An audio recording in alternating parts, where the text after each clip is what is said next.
140 targets. One night. That is not a skirmish. That is a military campaign, and it is the third one this week. Here is the number that matters more than any single headline. Over 300 targets struck across 3 separate rounds in 7 days. Struck by a country that, less than a month ago, signed a memorandum of understanding declaring this war over on camera at a ceremony at Versailles with both presidents present. So the question worth asking is not, did Iran attack a ship, or did the US retaliate? Those are facts, not questions. The real question is structural.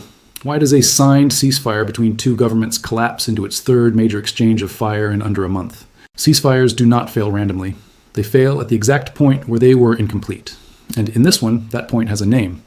It's a single clause in Article 5 of the agreement governing the safe passage of ships through the Strait of Hormuz. That clause is the entire fragile architecture holding this truce together, and it is being tested to destruction in real time. This is not a breaking news recap. You can get that from any live blog. This is the mechanism underneath it. Why the ceasefire was structurally fragile from the day it was signed, what each side is actually trying to accomplish with strikes it insists aren't a resumption of war, and what decides whether the next 7 days look like this week, or look like something considerably worse. Start with the sentence that explains almost everything happening this week. The Strait of Hormuz is not a battlefield. It is a valve. Roughly a fifth of the world's seaborne oil and a significant share of global liquefied natural gas moves through a channel that narrows to about 2 miles wide in each shipping lane at its tightest point. Every major Gulf producer, Saudi Arabia, the UAE, Qatar, Kuwait, Iraq, and Iran itself, depends on that valve staying open, including the country most frequently accused of threatening to close it. That dependency is the whole strategic logic at work here. Iran does not need a navy capable of winning a war against the United States. It needs a posture capable of making global insurers nervous. That has been the operating logic of Iranian strategy in the Gulf for decades, and this week is simply the most acute expression of it since the war's opening phase in February. Now overlay the ceasefire onto that geography. The memorandum signed in June did not simply say, stop shooting. It built its core economic guarantee around Article 5, a clause obligating Iran to use its best efforts to ensure the safe, unimpeded, toll-free passage of commercial vessels through the Strait for 60 days. Read that phrase closely. Best efforts, not a guarantee, not a binding operational commitment, an expression of intent in a legal document between two governments with essentially zero mutual trust.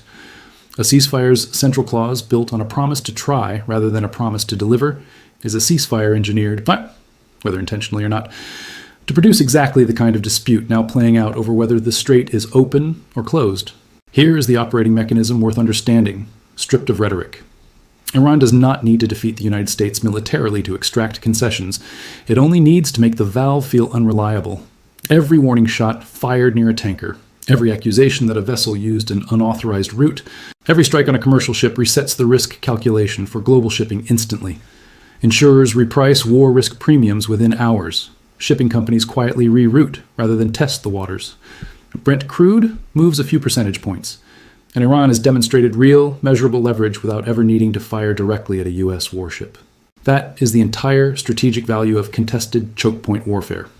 It converts a small, survivable military gesture into a large, globally distributed economic cost, paid by parties who were never combatants in the first place.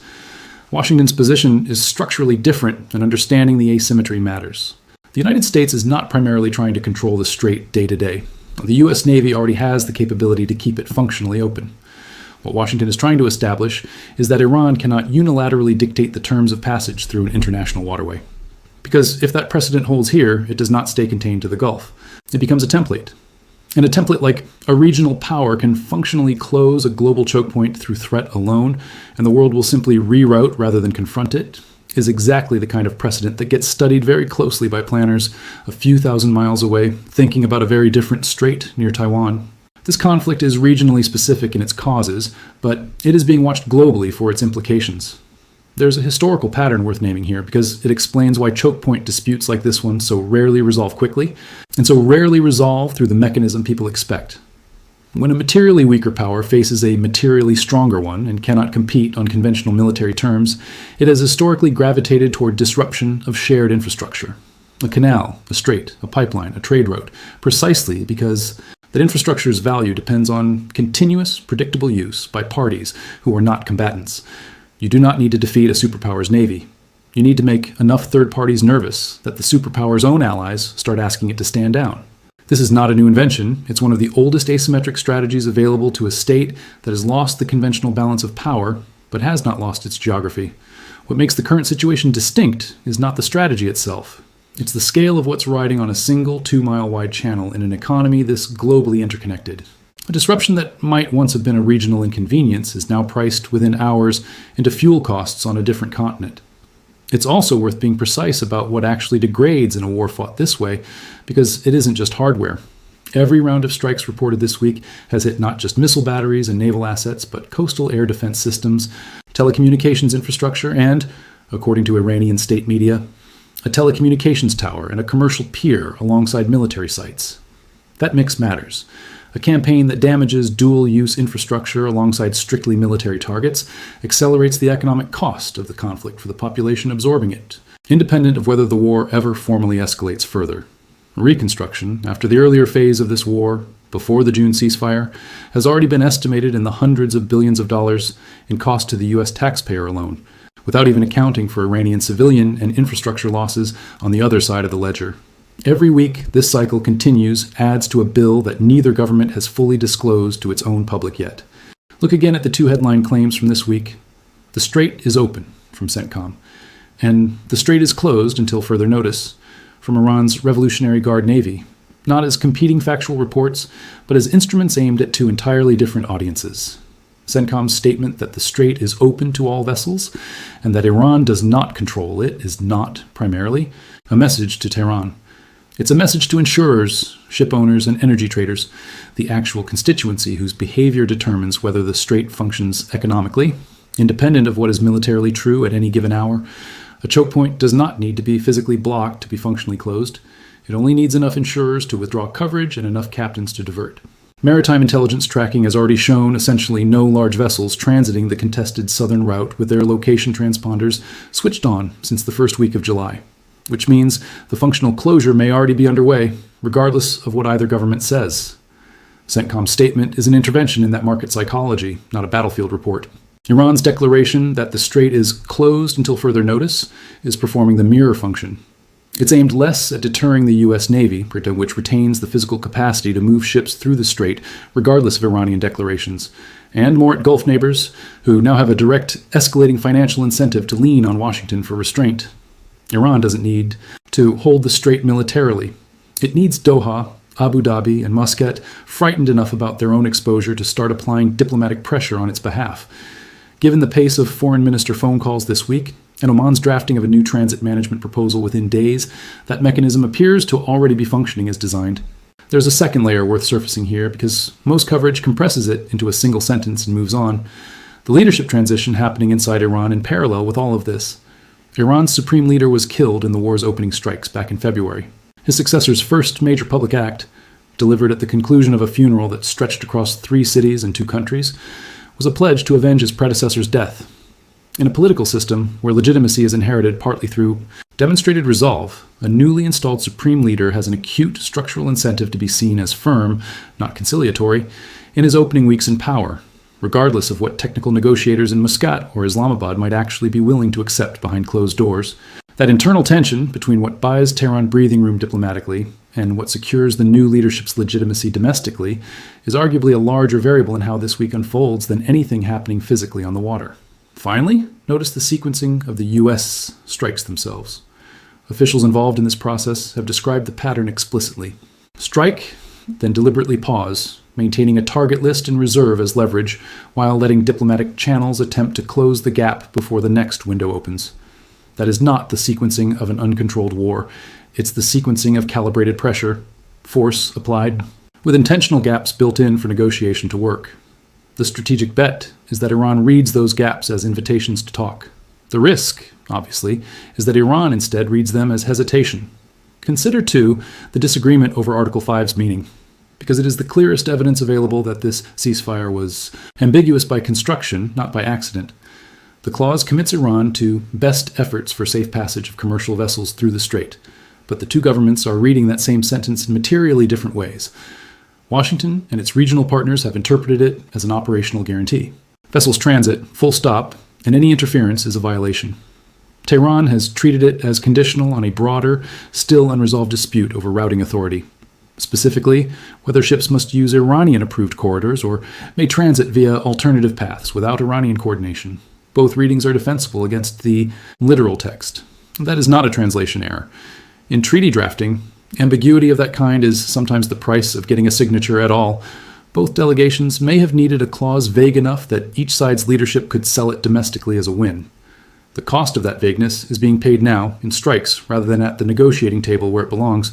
Map the board as it actually stands, not as headlines compress it. Washington's position is calibrated compellence, force applied in controlled, paused increments, designed to push Iran back toward more favorable terms on the June memorandum, without triggering the kind of uncontrolled war that spikes oil prices past the domestic political pain threshold. That threshold is closer than it appears from outside the U.S. Gasoline prices are already running meaningfully above where they stood a year earlier, and an actual sustained closure of Hormuz, rather than a contested and disputed one, would be a serious economic event felt immediately by the same public whose government is ordering the strikes. This is, in other words, a strategy with a domestic clock running underneath its foreign policy clock, and the two are not necessarily synchronized. Tehran's position is to demonstrate that American pressure has a ceiling, that the state can absorb repeated strikes, retaliate against regional U.S.-aligned assets without directly targeting American forces, in a way that would guarantee an uncontrollable response, and still return to the negotiating table without the optics of capitulation. The pattern of strikes into Jordan, Qatar, Kuwait, Bahrain, and Oman is calibrated the same way Washington's pauses are, substantial, enough to demonstrate reach and resolve, but deliberately distributed across multiple third-party states, rather than concentrated in a way that would force a decisive American escalation. This is a regime managing two audiences simultaneously, an external one it's negotiating with, and an internal one it cannot appear weak in front of, especially in a leadership transition's opening month. Now, the failure modes, stated plainly without alarmism, because both are genuinely possible outcomes of the current trajectory rather than remote scenarios. Washington's failure mode is miscalibrating the pause itself. The entire controlled pressure model depends on Iran reading the gap between strikes as a negotiating window. If Tehran instead reads that gap as an opportunity to escalate further before the next round lands, testing how far restraint can be pushed before it breaks, the strategy stops being calibrated and starts being reactive.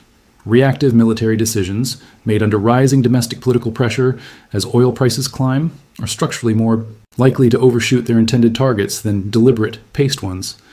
That is not a prediction of what will happen.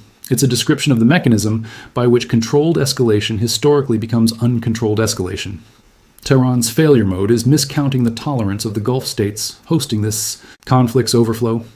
Every missile that lands inside Jordan, every interception recorded over Doha, every missile threat bulletin issued by the UAE's emergency authority erodes the political space that Gulf governments have to remain formally uninvolved. Qatar, the UAE, Kuwait, Bahrain, and Oman are not combatants in this conflict, but they are hosting the airspace, the bases, and increasingly the collateral risk this entire exchange runs through. A strike that causes serious casualties in the wrong country, even accidentally, is the fastest available mechanism by which this stops being a bilateral US-Iran dispute and becomes a genuinely multilateral regional conflict with considerably less diplomatic architecture available to de-escalate it. There's a third dynamic compounding both of these failure modes, and it runs on its own clock independent of the diplomatic one, the economics of the choke point dispute itself. Every additional day, the open versus closed argument over the Strait remains unresolved. Insurers, shipping companies, and energies. Traders lock in decisions that are expensive and slow to reverse. Rerouted vessels, elevated war risk premiums, idled tankers, contracts renegotiated around the assumption of continued disruption. Those costs compound daily and are largely irreversible on short notice, even if a diplomatic breakthrough happens tomorrow. Which means the economic pressure toward resolution is rising continuously on a timeline that does not wait for negotiators in Muscat to finish drafting their next proposal. That mismatch, a market clock moving faster than a diplomatic clock, is arguably the single largest structural risk sitting underneath this week's exchange of strikes, and it gets almost no attention in day-to-day coverage, because it doesn't produce a dramatic image the way a missile intercept does. If you want to track this yourself, rather than wait for the next alarming headline, there are a small number of indicators that carry far more predictive weight than any single day's strike count. The first is maritime insurance pricing on Gulf transits. War risk premiums are a real-time market judgment on how dangerous professional underwriters believe the Strait actually is, independent of what either government claims. When those premiums spike sharply and stay elevated rather than reverting after a few days, that is the market pricing in a structural, not episodic, risk a more reliable signal than any single official statement. The second is whether large commercial vessels resume transiting with their location transponders switched on.